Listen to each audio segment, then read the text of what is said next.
کی تلافی نہیں ہو سکتی جو ہمارے انوائرمنٹ کو اور ہمارے نیچرل ریسورسز کو ہوئے، لیکن اس کے بجائے جو ہے کوئی ٹوٹلی یہ کوئی پیکج نہیں نہ ہونا، بجلی کو سبسڈائز نہ کرنا، یہ ایک ایسا بڑا ظلم ہے جو صرف ہمارے جو سو کارڈ ہماری لیڈرشپ ہے ان کی بحثی اور ان کی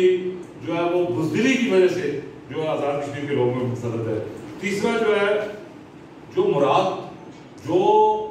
یہ ایڈنگ انسلٹ ٹو انجری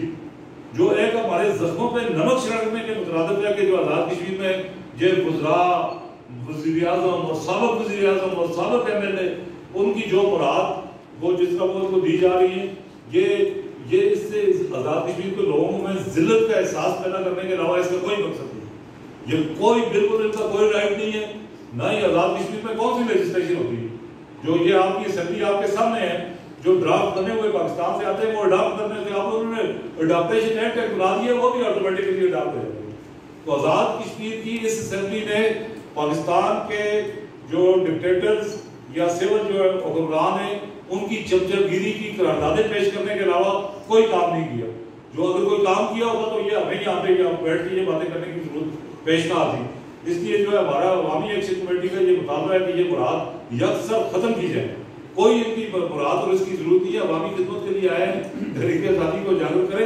اپنے جیب سے کرے گا تو تب پتہ لگتا ہے دنیا میں سرکاری خرچے پہ کوئی تحریک آزادی نہیں چلی، اور یہ اسی لیے یہ نہیں چلی کہ اس میں پہلے سرکاری اخراجات پہ چلانے کی کوشش کی گئی۔ تیسرا جو ایک چوتھا جو ہمارا پوائنٹ ہے وہ موسٹ امپورٹنٹ ہے کہ جو آزاد کشمیر میں جو انٹرم کانسٹیٹیوشن 1974 کا جو نافذ کیا گیا اس کے تحت یہ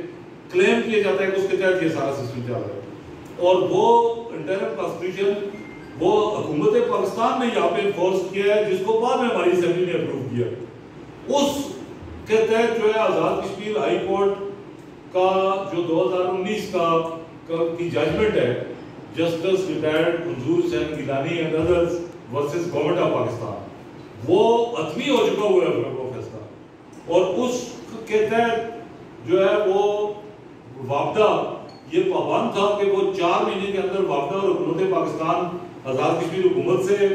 جو ہے وہ